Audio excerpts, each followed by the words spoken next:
कि लोग टूट जाते हैं एक घर बनाने में, तुम तरस नहीं खाते बस्तियां जलाने में। क्या कहने, क्या कहना था, क्या कहने।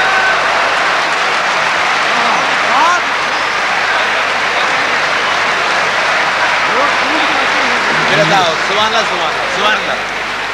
लोग टूट जाते हैं, लोग टूट जाते हैं एक घर बनाने में, तुम तरस नहीं खाते बस्तियां जलाने में।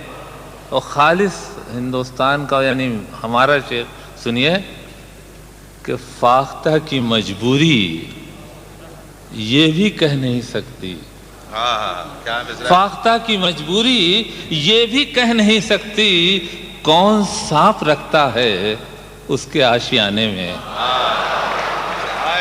फाख्ता की मजबूरी ये भी कह नहीं सकती, कौन सांप रखता है उसको उसके आशियाने में। और हर धड़कते पत्थर को लोग दिल समझते हैं, हर धड़कते पत्थर को लोग दिल समझते हैं। उम्रें बीत जाती हैं दिल को दिल बनाने में। क्या कहना था, सुभान अल्लाह। हर धड़कते पत्थर को लोग दिल समझते हैं, उम्रें बीत जाती हैं दिल को दिल बनाने में।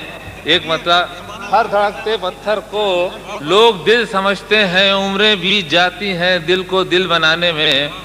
मतलब पढ़ता हूँ और उसके बाद एक शेर अर्ज किया कि सर से पा तक वो गुलाबों का शजर लगता है। क्या सरापा है। दूसरे मिसरे फिर जिस तरह आप सबके शेर सुन रहे हैं, अभी फीजादा साहब के शेर सुने, मुझे उम्मीद है कि आप इस शेर को नहीं भूल पाएंगे कि सर से पा तक वो गुलाबों का शजर लगता है, बावजू हो के भी छूते हुए डर लगता है। इन शेरों ने भोपाल के शायर को दुनिया भर में बुलंदी पर पहुंचा दिया। ये शेर लोगों के जुबान पर इस कदर चढ़े कि आज भी महफिलों में ये शेर गूंज उठते हैं। ते रुखसत कहीं तारे कहीं जुगनू आए, वक्त रुखसत कहीं तारे कहीं जुगनू आए, हार पहनाने मुझे फूल से बाजू आए। हार पहनाने मुझे फूल से बाजू आए। और मैं चाहता हूँ इस शेर में सब शरीक हो जाएं, तब मुझे ये शेर अपना लगेगा कि बस गई है मेरे एहसास में ये कैसी महक, बस गई है मेरे एहसास में ये कैसी महक, कोई खुशबू मैं लगाऊं तेरी खुशबू आए। बात कर रहे हैं मेरे पसंदीदा शायर बशीर बद्र साहब की। उनकी शायरी में, उनकी गजलों में वो खासियत है जो हर एक आम और खास शख्स को पढ़ने और सुनने पर मजबूर करती है। लंबा पतला नौजवान, नाम सैयद मोहम्मद बशीर। भोपाल से ताल्लुक रखने वाले बशीर बद्र का जन्म कानपुर में हुआ था। बशीर बद्र साहब ने अपनी प्राइमरी की पढ़ाई कानपुर से की और हाई स्कूल इटावा से किया। 15 फरवरी 1936 को जन्मे उर्दू शायर डॉक्टर बशीर बद्र ने कामयाबी की बुलंदियों को फतेह करके लंबी दूरी तय करने के बाद लोगों के दिल में अपनी शायरी को उतारा। कहते हैं होनहार बिरवान के हो चिकने पात। लगभग 10 बरस की उम्र में बशीर बद्र ने अपना पहला शेर कहा जो यूं था, तेरे इश्क में मैं मरा जा रहा हूँ, हवा चल रही है उड़ा जा रहा हूँ। बशीर बद्र के बारे में कहा जाता है कि वो अपनी प्रशंसा खुद ही करते थे।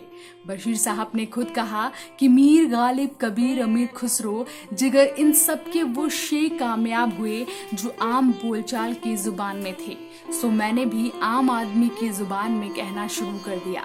बस इसी चालाकी से आज मेरा कलाम अपने जहन में जिंदा है। 80 दशक के दशक में बशीर बद्र मेरठ में रहते थे। मेरठ कॉलेज के उर्दू प्राध्यापक थे, लेकिन दंगों के चलते ये शहर उन्हें छोड़ना पड़ा। साहित्य और नाटक अकादमी में किए गए योगदानों के लिए उन्हें 1999 में पद्मश्री से सम्मानित किया गया। सर झुकाओगे तो पत्थर देवता हो जाएगा, इतना मत चाहो उसे वो बेवफा हो जाएगा। अब एक किस्सा सुनिए।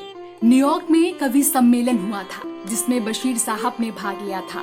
इस कवि सम्मेलन में कविता पढ़ने वालों में पूर्व प्रधानमंत्री अटल बिहारी वाजपेयी भी थे। जैसा कि कवि सम्मेलनों का रिवाज है कि सबसे स्थापित कवि को सबसे आखिर में पढ़वाया जाता है, उस कवि सम्मेलन में अटल जी का नाम सबसे आखिर में था, लेकिन अटल जी ने अपना नाम काट कर बशीर साहब का नाम आखिर में लिखा। ये थी बशीर साहब की कद्र अटल जी के नजरों में। बद्र ऐसे उर्दू के शायर हैं जिनके शेरों का पिछले कुछ सालों में संसद से लेकर आम आदमी के बीच खूब इस्तेमाल हुआ, ये लोकप्रिय हुए। बशीर साहब के शेर राजनीति में भी खूब सुने सुनाए गए हैं। उन्होंने कल बशीर बद्र की शायरी से शुरू किया और खरगे जी ने बशीर बद्र जी की शायरी सुनाई और मैं आशा करता हूं कि उन्होंने जो शायरी सुनाई है वो कर्नाटक के मुख्यमंत्री महोदय ने जरूर सुनी होगी।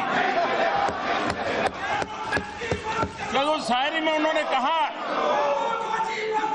कि दुश्मनी जमकर करो, लेकिन ये गुंजाइश रहे जब कभी हम दोस्त हो जाएं तो शर्मिंदा ना हो।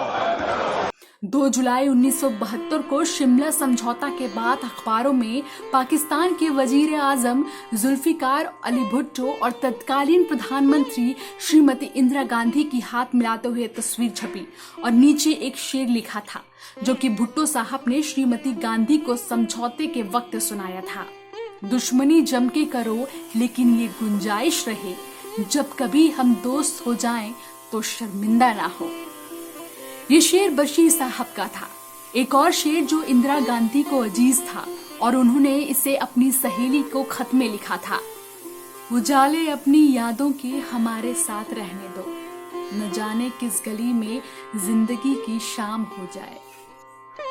मैं तुम्हारे बगैर भी जी लूं, ये दुआ बद्दुआ सी लगती है। हम भी दरिया हैं, अपना हुनर मालूम है, जिस तरफ भी चल पड़ेंगे रास्ता हो जाएगा।